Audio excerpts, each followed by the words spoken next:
Thanks, everybody.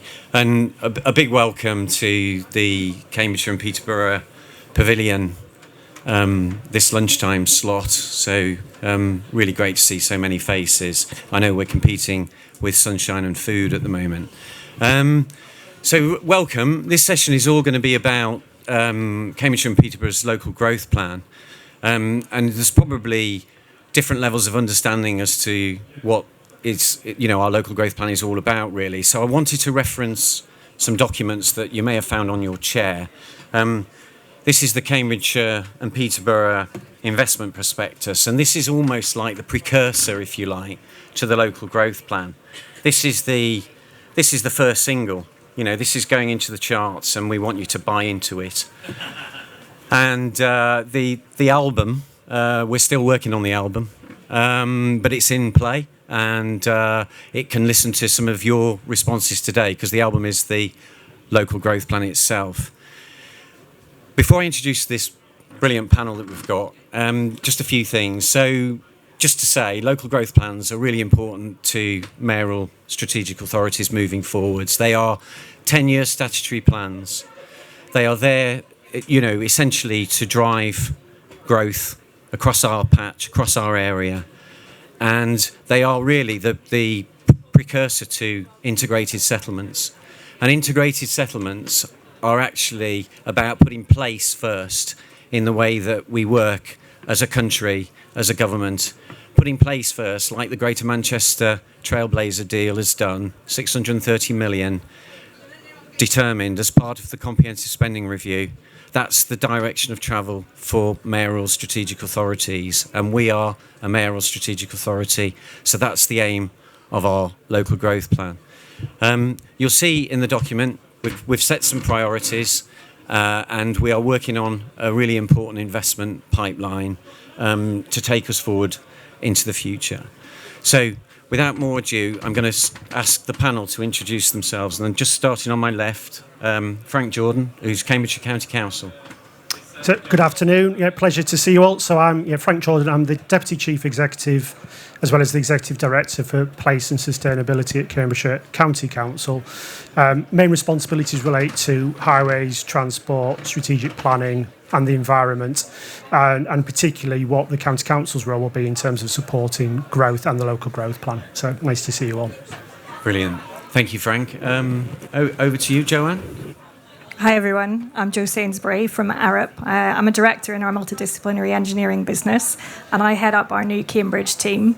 We are absolutely committed to supporting the growth across Cambridgeshire and Peterborough and across the east of England, and so really excited to talk about some of the things we're going to do today. Brilliant. Hello, I'm Peter Freeman. I'm chair of the Cambridge Growth Company. I traded in being chair of Homes England, where I had to speed date the whole country to really, really focus on Cambridge and make it even greater. And I'm Julia Krause. I'm Assistant Director for the South East at Homes England, so I cover a geography over to the coast and the east and south, up to Northamptonshire and Peterborough, and over to Oxfordshire, Berkshire and Hampshire. We've been working very closely with the Combined Authority on the Strategic Place Partnership. As you pass that to Peter, I'm going to ask Peter now just to give us an opening statement about how, from your perspective, Cambridgeshire and Peterborough might want to play into the local growth plan and the work that you're doing in terms of the growth company, how that might play in. So I started coming up to Cambridge regularly about 22 months ago, and have been there most weeks since. And both the last government and this government have spotted the amazing achievements already in Cambridge and the potential to go even further. Within the city of Cambridge and South Cambridgeshire, housing has grown twice as fast as almost anywhere else in the southeast. But it's an area which success always brings with it problems. It brings perhaps too many cars or housing that's not affordable or not enough water. And I see the growth company as sort of sitting between all the tiers of local government and Westminster, and also with my background as a developer, the private land market and the private finance market. And my role is to enable local politicians and local people, local landowners, local businesses, to grow in a sustainable and consistent manner, and to make sure that as the kind of tide rises, everybody rises with it. Thanks, Peter. That's really helpful. Can I just before we move on, can I just follow up on something? So, in terms of the geography of the growth company, can you just tell us a little bit more about that? To some extent, the final geography of it will arise out of what's called the evidence base, which we commissioned back in February and will report towards the end of the year, the beginning of next year. And that's on the probable supposition that there will sooner or later be a development corporation, and a development corporation needs geography. But at the same time, there's the local government reorganisation going on and different unitary authorities. And I think my point of view is that the DevCo certainly should be of a limited size, so that it brings absolute focus to that. And then beyond its own limited size, it should be leaning in and helping. So something like the Ely Junction, which is of huge importance to Cambridgeshire and Peterborough, would be outside, I would imagine, any responsibility or jurisdiction we would have, but something that we would lean into and support with government. Yeah, thanks, Peter. Really helpful. And that's quite a nice segue into you, Frank. You know, because you've been working on strategic issues across Cambridgeshire for some time. Would you like to give your thoughts about, you know, the opportunities of the area and how we might work in partnership with people like the Growth Company? Yeah, so thank you. So about 3 weeks ago, we had elections for the County Council, and we now have a majority Liberal Democrat council, and there's very much a focus on growth, but the particular focus is on sustainable and inclusive growth. So there's very, very much that commitment from the County Council. So, and we'll hear from others about, you know, there's a really good story about the opportunities around economic growth in Cambridgeshire and Peterborough. We've got very, very strong sectors, particularly around life sciences, advanced manufacturing, agriculture, just to name a few, and there's more than that.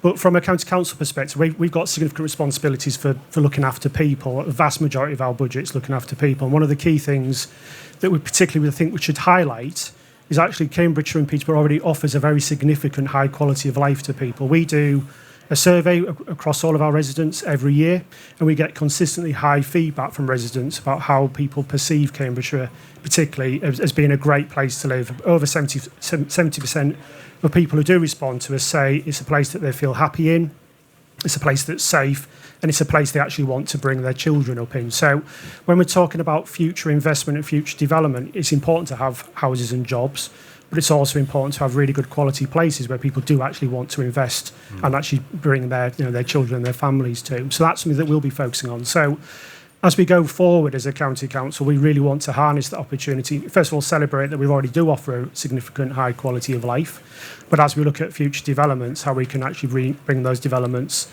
together that actually create those really good spaces and places for people to live in.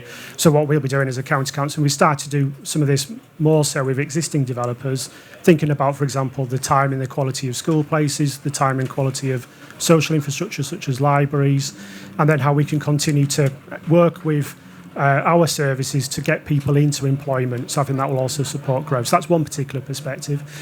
The second one, given my job titles around sustainability as well, which is in there, the second thing is just to highlight the high quality environment as well that Cambridgeshire and Peterborough offers. So you've got that, that triple benefit of a very significant economy and growth potential, high quality of life, and then high quality environment. And I think that is something that really starts to separate us from the others in terms of investment opportunities. And as a county council working with partners, we'll be wanting to make sure that we continue to protect and enhance the environment appropriately. So we're using our land, for example, to create more nature and biodiversity opportunities. That will help future development, help offset some of the potential issues around development. And then the final thing I would say in terms of the environment, particularly we'll be wanting to focus on, is that when these new communities and this new development is delivered, that it's resilient. There's going to be quite significant challenges around the future. So building in effective design and arrangements to make sure we have resilience for communities will be another perspective. So I think the key thing, just as I would summarise, it's the combination of a very, very strong economy with a high quality of life and a fantastic environment. I think that's the key thing that I would particularly would want to highlight for Cambridgeshire and Peterborough's perspective. Yeah, thanks, Frank. Really helpful. And that's another nice segue, I think, in terms of high-quality environments, homes, and people. So, Julia, do you want to come in from a Homes England perspective in terms of how you might contribute to Cambridgeshire and Peterborough moving forwards and its local growth plan? Yeah, absolutely. And the agency's done a lot, with Cambridge and Peterborough, with the wider area over many years. And some of you might remember that Homes England was actually announced at Alconbury, and back in 2018. So, continuing to build on that work, one of the things that we did back in February was sign a strategic place partnership with the combined authority that looks at how we prioritise our investment, how we bring forward a shared joint business plan in a way that really responds to the local need, local environment, alongside projects we're already involved in. Yeah, thanks, Julia. That's really, really helpful as well. And that partnership, I think, is a really big step forward for the region in terms of aligning our investment pipelines, both from your perspective in terms of the amount of investment that you already put into Cambridgeshire and Peterborough, and our own investment pipeline that we're working with in terms of wider partners. So that could bring me nicely on to Joe. Joe, from my perspective, the combined authority sits there as a sort of strategic authority with lots of convening power and lots of things to do. But key, of course, is delivery. And there's some major sort of, we've got a new mayor and a new manifesto with many capital projects in the manifesto in terms of commitments. Can you help us in terms of how we're going to turn this organisation into an organisation that delivers? Thanks, Richard. I think one of the things that we need to think about is that, and it's useful to hear about this strategic piece, is that region-wide perspective. So there's been much work done in terms of transport and energy and water on an individual basis, but actually looking at it from a region-wide perspective and thinking about what is the integrated solution for this, I think is one of the main directions that we need to go. And I do think the combined authority is uniquely placed to help drive that. When we talk about infrastructure, I think one of the things that it's useful for us in the current context to think about is starting with nature. So we often start with transport, or we start with water. What are our challenges? But perhaps if we start to think about starting with nature, and how do we integrate nature improvements whilst also improving our water scarcity challenges, whilst also looking at flood resilience, whilst also creating those new corridors that we need from a transport perspective, then I think we've got this opportunity to really make a difference. For those of you that have managed to read the investment perspective, we talk about a once-in-a-generation infrastructure upgrade. I think this is the time to do it, and the only way we can do that is through that integrated approach. That sounds very idealistic, doesn't it? There are, of course, blockers to that. But I do think the opportunities with the devolution white paper start to unlock those and give us that opportunity as a region to really make a difference. So I suppose in terms of how can the combined authority deliver, is breaking down those silos. Instead of procuring a single project, can we procure something that is wider? And that starts at inception stage. It doesn't start at when you appoint a designer or a contractor to build. But at inception, how can you strategically say what is the best thing for this whole region? Yeah. No, thank you. And I think that's really, really important, because I think, what we've got, nationally, we've been stagnating as an economy, yet we've got a strong economy. We've got potential for huge growth and really good growth in terms of knowledge intensive and inclusive growth. So we're in a really good place, but to unlock those opportunities, it's really important that we get the infrastructure right. But we've already got great connectivity, haven't we, Peter? Or do we need to do more?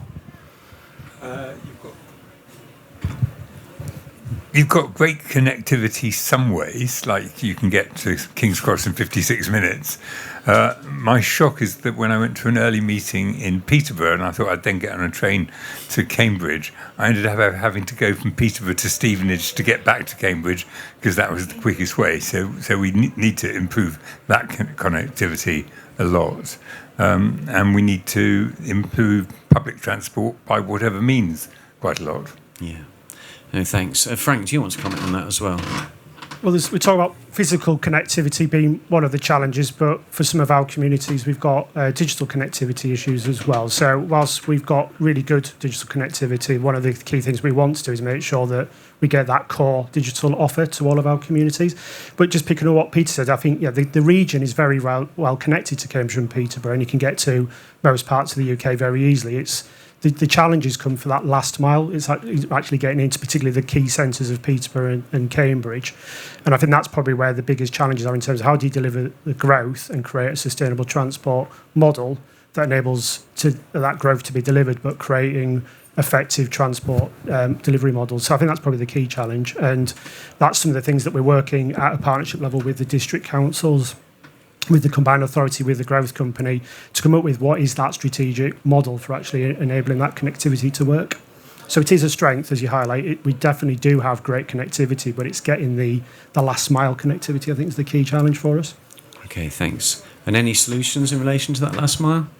Sorry? Any solutions for the last mile? So the types of things that we're looking at, so already what we have got at the moment is there's £1 billion worth of investment already being planned in Cambridge, which is effectively segregated routes for buses, so dedicated busways, which basically take the journeys away from the main roads. That's the key intervention at the moment. Now, the good thing about that is that you're establishing some very clear transport corridors into Cambridge and connecting the outer areas of Cambridge. What that could do is could actually be the corridors could have other forms of transport in the future. So it could be the key transport corridors that could be light rail in the future, for example. So that is the key model at the moment that has already been quite clearly communicated. And I think more of that type of level of intervention is what's needed really to make the radical change for transport. And obviously that's a Cambridge perspective. Outside of the city, as a county council, one of the other key things, we just need to make sure that the existing highway infrastructure just works. And it's a very significant challenge. But the county council has put in quite significant investment into just keep the infrastructure going. But like many other infrastructure classes, it's one of those infrastructure classes that's been underinvested for years, and therefore we need to continue to invest in that as well. Okay, thank you. Julia, do you want to come in on that in terms of building homes and where those homes may go in the future? Are there some priority thinking around where best put our new houses and homes? Well, I suppose that's where the integrated thinking comes around the local growth plan and the spatial development strategies that will follow. Really, I mean, if you look at the places that the agency's invested already, if you look at places like Waterbeach, for example, where we coordinated with Peter's team to fund moving the station to unlock 11,000 homes, that's very closely linked to the infrastructure. Likewise at Northstowe, having those connections, it's a project that we're delivering ourselves as master developers, and so thinking really carefully about those places and really what they need to support them, what they need to be great places where that growth is inclusive, and where it provides the right facilities as well is really important. Yeah, thank you. And I suppose really important is, thinking through, some people in this room might remember the independent economic review that was done on the area and the threat to the strength of the economy in terms of moving forwards. When we look at what's spun out of our area over the last 20 years or so, how do we replicate that moving forwards? Peter, can I ask you about that? I know the Chancellor, obviously made a big thing about the Oxcam growth corridor, and we've thought long and hard about plugging our region into one end of that growth corridor, and obviously the link into London as well. But any thoughts about the Chancellor also referenced an innovation hub for Cambridge? Any thoughts about that and how that competes internationally, globally? Starting with innovation hubs, I went out with the Cambridge University visit to Boston a couple of months ago, and Beth Douglas over there went out with Welcome to Boston. And Boston is the sort of pilgrimage because it has more innovation hubs and more venture capitalists than you've ever seen anywhere. There's 60 different venture capitalists based in Boston who are really there for science and technology. They're not sort of part of a national web of venture capitalists. They are specifically there to get the brains out of MIT and Harvard. So that's kind of a secret juice in Cambridge itself, having the university. But what we really need is at least one first-class innovation hub, and there are discussions underway with the university to make sure that happens pretty soon, hopefully announcement soon. But it will need several. I mean, in an expanded Cambridge Biomedical campus, you should see another innovation hub. There should be more out in the Western Science campus. And I'm sure Peterborough and other places need them too. But it's creating the whole ecosystem so that business ideas, scientific ideas that originate in Cambridgeshire stay in Cambridgeshire. They don't just disappear to China or America. And I think what's been really good about making Patrick Vallance the sort of champion for the whole growth corridor is what was a sort of, in a sense, a property and planning project in MHCLG is now a sort of joined up science treasury project. And the amount of times Rachel Reeves has mentioned Cambridge, I think tells you that she really sees this is the major centre of growth. And then they appointed last Monday Neil Coleman to sort of do a similar role to mine in Oxford. And I think it's all drawing together.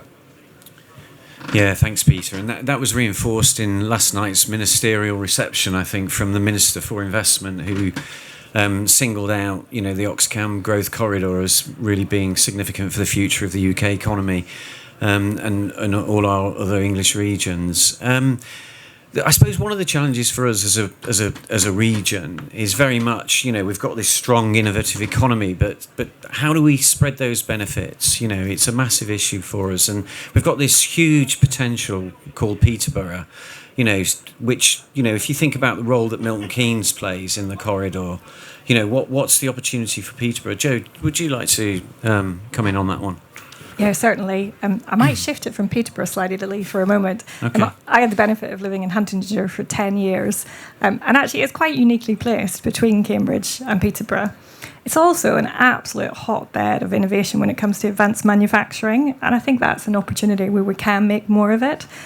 So taking some of those knowledge-intensive kind of ideas from Cambridge and actually just transferring them through. So if we took, from an advanced manufacturing perspective, why are we not making more of that in Huntingdonshire? So I think that's a big opportunity in terms of pushing it forward.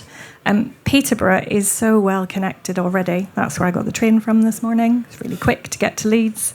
But from a road and a rail perspective, it's really well connected. And is that opportunity for Peterborough to be almost the gateway into the Cambridgeshire-Peterborough area and the rest of the east of England. Sorry, I was just going to say one more thing, which kind of harks back to what Peter and Julia said. We talk quite a lot about where housing should be, and I suppose the idea I wanted to plant was thinking about those advanced manufacturing and science and tech areas.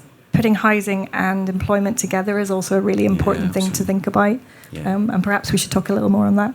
Yeah, no, I think that's absolutely right, and I think you'll see from the prospectus, there's a lot of opportunity, around the master plan for the embankment, the station quarter, the new university in Peterborough, huge opportunities. Frank, do you want to add anything about the challenge around spreading the benefits? I don't just mean to Peterborough, I mean Fenland and East Cambridgeshire and Huntingdonshire. Yeah, that's very much one of the sort of core perspectives. Whilst we see this significant growth opportunity, as I was saying at the beginning, inclusive growth is something that we particularly want to see being delivered through this. So whilst we've highlight the high quality of life perspective for many people living in Cambridgeshire, that's not the story for all people. Even in Cambridge itself, we've got people living in more challenging circumstances. And if you look towards the north of the county, you've got more profound isolation and poverty, which is starting to have impacts. So clearly, from a public sector point of view, our role is actually try to intervene and support those people to get them away from the disadvantages that they're experiencing, give them the skills that they need to take advantage of the growth that will be coming to both Peterborough and Cambridge and the broader area. But again, it comes back to connectivity as well. So whilst we talked about the great connectivity, to actually get from places like March to Cambridge or to Peterborough is actually quite difficult. And so if you actually want to get people who with the skills, get them into employment, actually being able to get them to work is actually one of the key challenges that we really want to focus on. So that's going to be a main focus for us as a county council. And I think the other thing we particularly would want to highlight is just that we can work with the wider system in terms of if we're spending a lot of money and there's a lot of investment coming in, we obviously want to try and get the maximum social value from that investment. So if those opportunities to create skills development or to give training opportunities to people who are already in the system, that will help. And I think that will help these new businesses and the future growth potential of the area as well, because these people will actually add significant value to the economy as well. So yeah, that is a broader perspective. So as well as spreading the benefit outside of Cambridge, we'd like to spread the benefit within Cambridgeshire as well. Okay. Yeah. Thank you. So shortly I'm going to open it up for questions from the floor, but before I do that, I just want to finish on one topic, if I may, which is around our sectors and priority sectors, and the relationship with foundational sectors and so on. Would any of you like to comment on our priority sectors in terms of moving forward, where we should we be prioritising the unmet demand in terms of commercial space, lab space in life sciences? Is that a major priority for us moving forward? Peter? And part of our evidence base will be assessing how much demand there is, and partly demand is sort of looking in the rear view mirror and seeing, what the last decade threw up and was taken up. But partly you have to look at in a sort of changing world. Would more, since the technology business is global, would much more happen if the area was more open for business in terms of planning, infrastructure, land assembly, and I think we believe that you can dramatically change historic volumes and should. Good answer. Diplomatic answer as well. Anyone else like to comment? Shall I go first? So I do quite a lot of work for the private sector as well, in the commercial world. One of the challenges I think at the moment is, yes, there absolutely does need to continue being development in space, but changing that type of space is important. So particularly in somewhere like Cambridge, you have lots and lots of small startup companies, and then they need to scale up. And one of the challenges at the moment is that the commercial viability of space for startups and scale-ups can be quite challenging. And so maybe looking at ways in which you can create developments that give a range and give those small startup companies an ability to move without having to leave the area is one of the opportunities for us. Yeah, that's absolutely a great point. And, do you have a solution for it? Any developers in the room? Yeah. Does anyone else want to comment on the sectoral stuff? Frank? Yeah, so the life science story is one that's well rehearsed, but I think there are other many strengths that we particularly would highlight. But one of the things that Cambridgeshire does offer and Peterborough offer is a very significant agriculture sector, and agri-tech is a very, very significant sector. And the wider benefit to the UK is we feed a large part of the UK, so food resilience and the technology that's been developed is probably another thing we particularly would highlight, and that's clearly something that can also benefit the whole of the UK. So that's one particular sector. And then the second one is that Cambridgeshire has had a very, very long history and a connection with the armed forces. And because of that, we've got very, very strong sites that have significant benefits and significant strengths in defence as well. So again, that's perhaps something that's not well known around Cambridgeshire, but there are very significant strengths around the defence sector as well. Anything from you, Julia, in terms of sectoral? I mean, the strategic place partnership will enable that, the coordination of that, as you say, Joe. It will enable housing to support that wider commercial delivery. And if I think about, one of the things we did right at the outset with the strategic place partnership was look at Peterborough specifically and what coordination's needed. Now, the station quarter is very much not a pure housing scheme. Likewise, the wider town centre regeneration. So it's about bringing and sort of convening all those different skills and, frankly, needs of the local area in a really sort of sensible, strategic way. Absolutely. Yeah, no, I totally agree, and skills is another issue, isn't it, that we absolutely have to drive forward and pick up on. So what I'm going to do, and I don't know how much appetite there will be, but hopefully you've had opportunity to think about, asking some questions of the panel. So Simon, it looks like, is going to ask the first question. Hi, Richard, and this isn't a planted question if anybody's thinking that, which will probably become apparent quite quickly. So Simon Jackson from Fenland District Council, delighted to be a contributor to and supporter of the local growth plan, delighted to be a delivery partner. We were formed today. Delighted to feed a lot of you.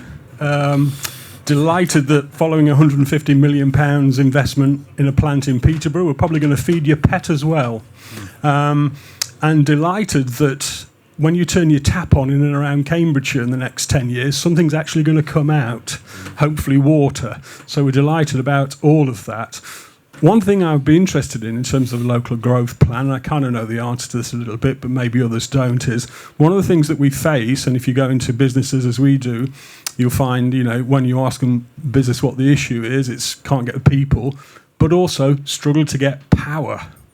And power is one of those things that often doesn't get talked about, and it may be that there may be a reason for that. But, power and the lack of it, and then the investment required in order to bring that power into the business is sometimes horrendously prohibitive. Can be millions of pounds. So how does the local growth plan address the power issue? Yeah, thanks, Simon. A really simple question to start with. So I'm going to throw it open to the panel. Let's just start by saying I understand there's an announcement of about 35 billion going into the national grid. Is that right? I think we've referenced that in the investment prospectus when you look carefully. What it actually means and how it arrives is another thing. But would anyone like to pick? Yeah, thanks, Frank. So the first thing is picking up the previous point. I think what we're trying to outline is an integrated infrastructure plan. So rather than thinking about these things as being separate matters, because like you say, from a business or a developer point of view, you just need it all happening at the same time. But some of the enablers that we're working with the Combined Authority and the County Council to help have the conversation at a regional level around the future of power. So we're developing a local area energy plan for the whole area. Peterborough already has one. We'll have one for the whole of Cambridgeshire, but that is a key document and a key study that will enable us then to have those conversations with National Grid, UKPN around where actually the supply is needed. And then the other thing that we're doing already and working with the Combined Authority, starting to look at where we might intervene to create more community-led renewable energy projects as well. So I think there's two roles there. There's first of all to create the plan and then to influence at a national level. But the second part is working with the local community to see if we can actually create our own resilience and our own infrastructure. So it's the two coming together, I think. And the growth plan is a real key opportunity to bring that whole story together and then to make the case for the investment. Okay, absolutely. Thank you. Yeah, and I think thinking about the long term as well is really important when we look at these things. You mentioned about water and the Fens Reservoir, but are we looking at existing demand rather than future demand and so on and so forth? Does anyone else from the panel want to comment around power, energy, water? I could come in with two quick points. Thank you. One of those is, I talked about a region-wide perspective. Energy is one of those that I think is beyond Cambridgeshire and Peterborough, and actually we should be thinking about it as the east of England. There are some really major energy projects in the pipeline in the east of England, and actually we should be a part of that discussion and ensuring that we're benefiting from it. I suppose the other piece to think about is there are pockets where we start to blur the boundaries of red lines from a development perspective. So if you can connect some of those developments together and start thinking of them together and for an energy strategy. So University of Cambridge is a good example, and they have combined together a couple of areas where they're looking out at West Cambridge and Northwest Cambridge to have a combined energy strategy. Now that's easy because it's a single entity, but what if we were to start doing that across perhaps a couple of different land ownerships? Yeah, no, really good point. Anyone else on Peter? Just a little bit on water. In the short time we've been involved in Cambridge, we've managed to free up 9,000 homes and 5 million square feet of space, including one of the hospitals to be built that were blocked by DEFRA and the Environment Agency for water shortages by a variety of kind of technologies and methods for reducing usage.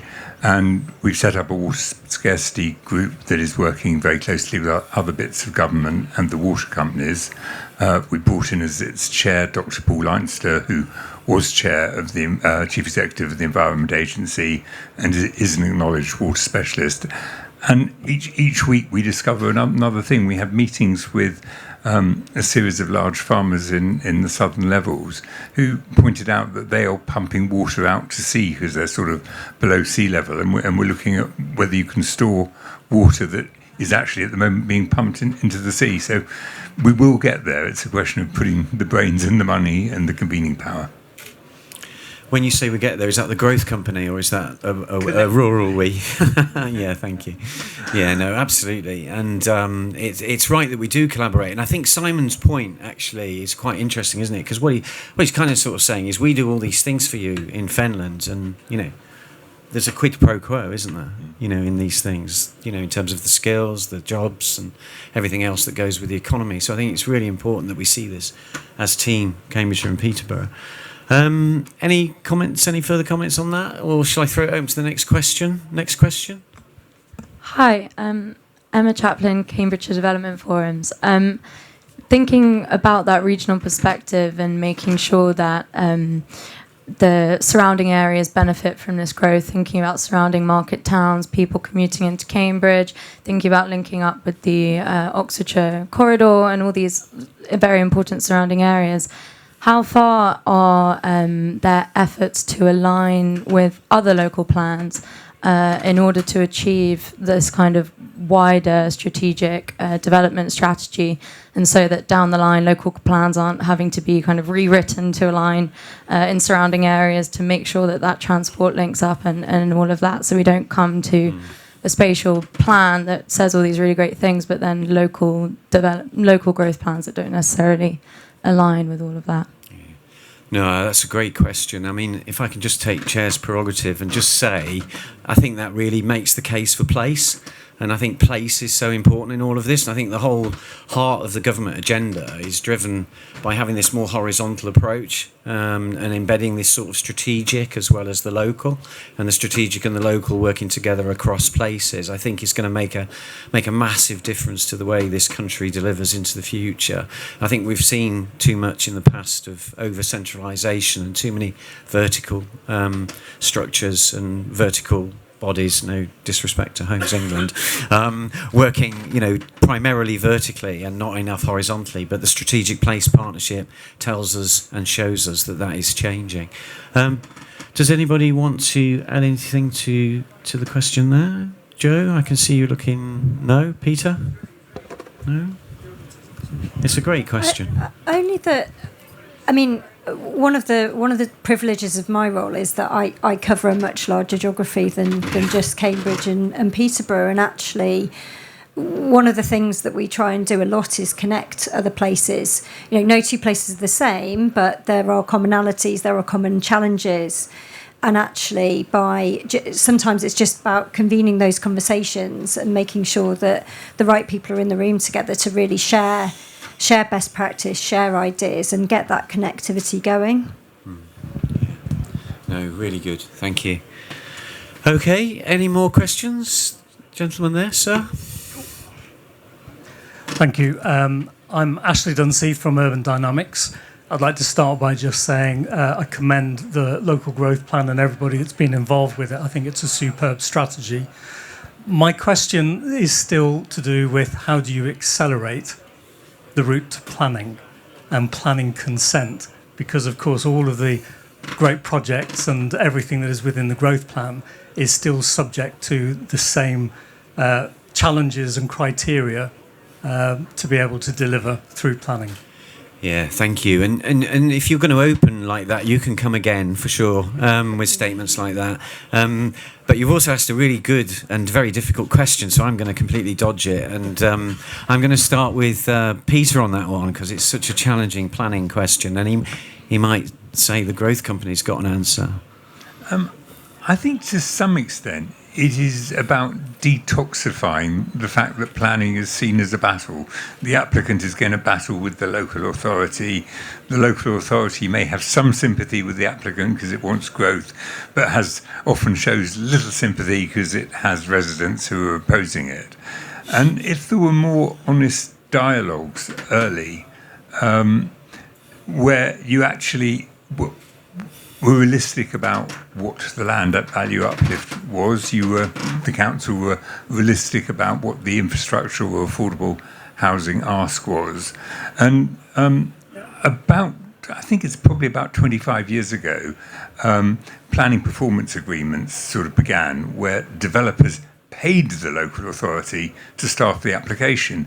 And when they first began, there was a sort of sense that this was almost like bribery. It absolutely wasn't bribery. It was paying for the resource needed to analyse the application. And I think more of that intense open working before people start commissioning incredibly long reports on bats and bees and road traffic counts and whatever, and getting to a kind of collaborative in principle answer at the outset would be really good. And yes, the growth company would like to sort of try and have a convening umpire role on major sites, saying, come on guys, this is what must make sense and must be fair. Can we kind of work towards that quickly rather than inching towards it?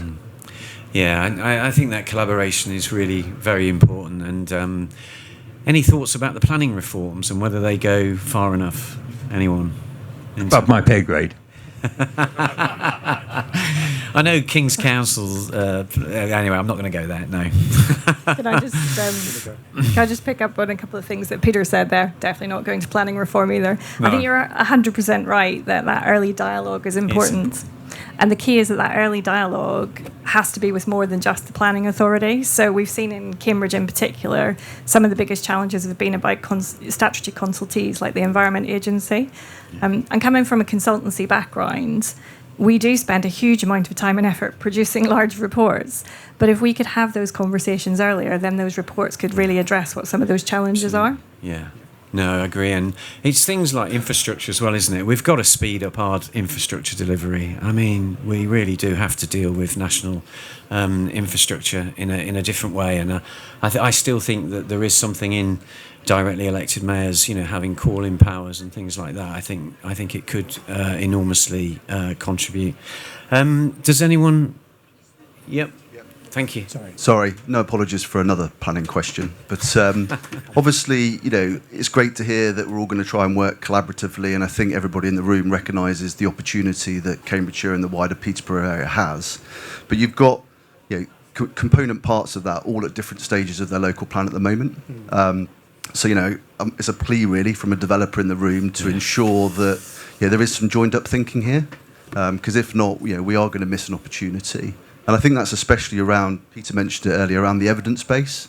We're keeping a very watchful eye on from an employment perspective. And we know, the Greater Cambridge Authority are doing something different to HDC, who are doing something to Peterborough City Council. So, I'd really make a plea to ensure that, we're looking at it in a more of a holistic approach, because, the opportunities go wider than just Cambridge or those individual authorities. Yeah. No, I think that makes the case for strategic authorities hugely. I think bringing partners, local authorities around the table together to work to a strategic agenda for the area, which is what the local growth plan essentially is. It's kind of government saying, what's the offer of the area, what's the associated asks, and I think having an associated investment pipeline really works to cut through some of that. But I understand the point of the question. Does anybody want to take it, Frank? Yeah. So the point's well made, and it's feedback we get from developers all the time. And so county's got planning responsibilities, district got planning responsibilities. So we are increasingly wanting to work in a way that's more joined up, easier for actually developers to go through the planning system, and we are engaging with developers to get constant feedback. So things like one single pre-planning agreement across all of the planning authorities. The other thing, the strategic spatial plan will help because it helps with that strategic join up.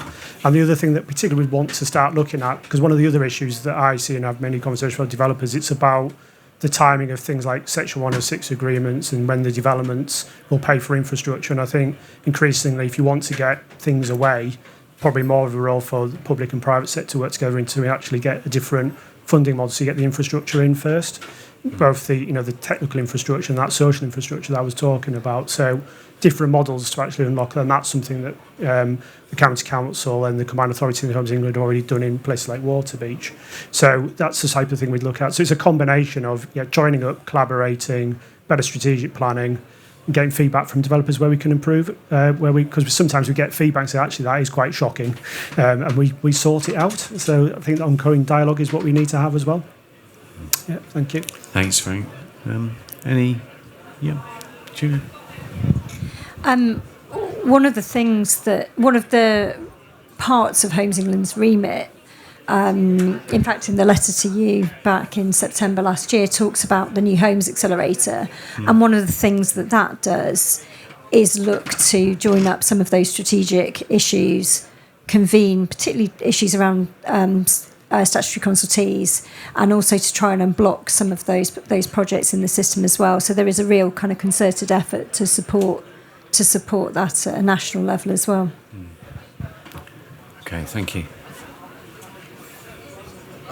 Hi, how's it going? As someone who recently moved to Ely, I would really encourage any of you to invest in any forms of transport. That would be really appreciated. It is a little bit inconvenient. My question is a little bit simpler. It's not so complex. You're talking about infrastructure, things that need to be built, and the need for various different sort of projects to be undertaken. I'm curious how you're going to sort of focus on the beauty and the nature of Ely and the surrounding areas, preserve that, but also utilise that to the advantage of Cambridgeshire to drive revenue, drive investment, and drive further growth as well. Yeah, thank you. No, great question. And one of our great cities, Ely, sometimes people say we've only got 2 fast growth cities, but we've got 3. And Ely is one of them. So, and I'm not suggesting it becomes a really fast growth city and we just destroy the heart of your question. But help me out here. Who wants to comment on Ely and protecting? I think it goes back to your quality of environment point. But Jo, please. I can take this, not specifically about Ely, but I think right at the start I talked about when we think about nature, maybe thinking about nature first. When we think about infrastructure, we are fortunate to live and work in a really nature-rich area already. And I think the key to this is how do you co-design with nature? So if we are thinking about, Fens Reservoir was mentioned originally, that is a big infrastructure project. There are also huge opportunities to contribute to biodiversity there, to provide community benefit there, and to link it up to the surrounding areas. So I if I had my idealistic head on, I would say that you look at those kind of towns and cities and you have almost a virtual spider's web of nature that links you back into the countryside. I think if we could all keep that in mind when we're thinking about these projects, then that might be a way to contribute. So just to add, so I think with the land values that you see, you do get much higher quality development, and with the conversation we do have with developers is not just good quality design, but also that infrastructure from a nature perspective, future resilience. And then, as I was saying right at the very beginning, that is one of the key assets that we've got. We have got a great environment in Cambridgeshire and Peterborough, and actually the fact that we want to be good custodians for the environment, so we do want to deliver growth, but we also want to protect and enhance the environment. And the assets that we have as a county council, we want to increase the nature and the biodiversity value that they have, because that is a good thing to do anyway, but also it helps offset perhaps some of the other issues that you might get with increased development across the whole of the area. And then the built environment and the architecture and the heritage is something that does also need to be protected, and we actually have a statutory role in terms of protecting that as well. So yeah, and that's another asset that we also need to celebrate more, because that's another differentiator that gets people interested and excited about Cambridgeshire and Peterborough, as well as Ely. Yeah. And we shouldn't leave the Ely conversation without mentioning Ely Junction, because Ely Junction will transform freight markets. It will transform passenger journeys between Cambridge and Peterborough, so that'll improve that for you, Peter, in the future. We just need some funding from government, so please help us lobby for Ely Junction. If you haven't heard of it, speak to me afterwards. So any more questions or comments? Time for one more question. One more question? Yeah. Okay.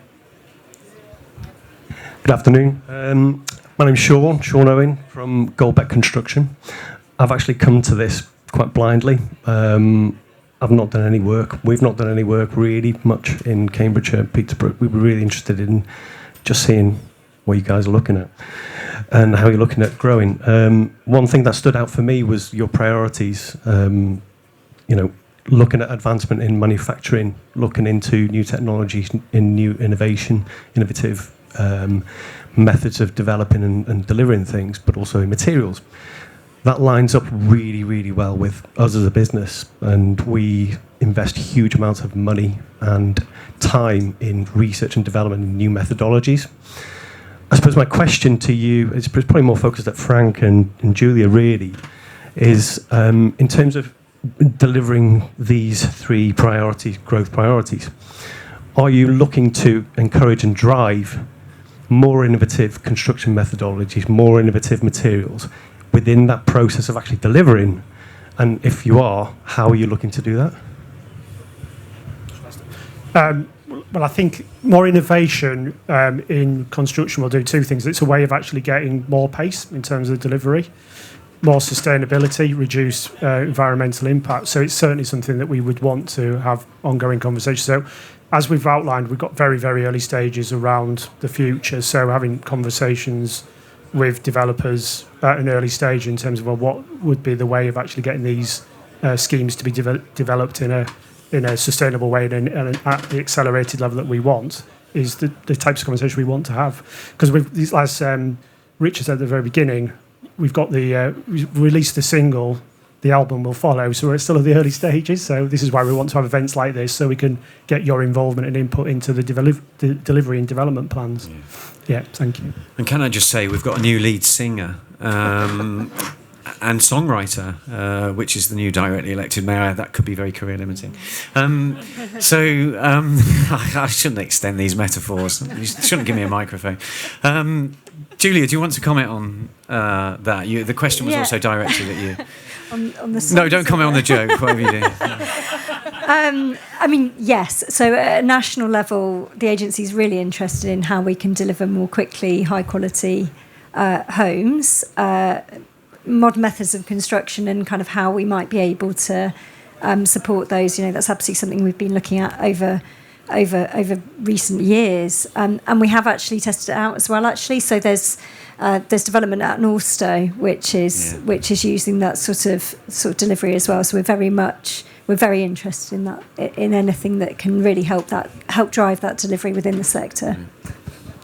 Thank you. I think I'm getting signals now to start to sort of draw this to a conclusion. So I'm going to come for some closing remarks, but I'm going to. If that's okay, I'm going to ask each of you to sort of say you've got two priorities to go into the local growth plan. I'd like to just know what they are, and don't try and wrap up lots of different things in one priority.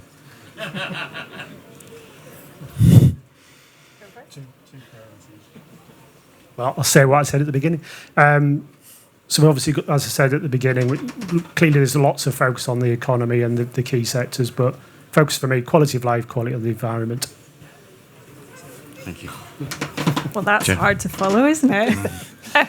I think focus for me would be integration or collaboration, and not forgetting about nature. Allocating land in a way that everything you allocate is a place with mix of use and vitality. And I think, for me, the coordination of the work that we're doing with the partnership and how that supports the local growth plan, I think, is a big thing. No, thank you, and really, really helpful. I was expecting tram systems and mayoral development corporations, but there you go. Well, thanks ever so much, everybody, for listening and asking questions. And I'd really like to thank each member of the panel for, their contributions and the time that they've put in. We really appreciate it as a combined authority and as members of team Cambridgeshire and Peterborough. So thank you very much. If we can thank them in a normal way. Thank you.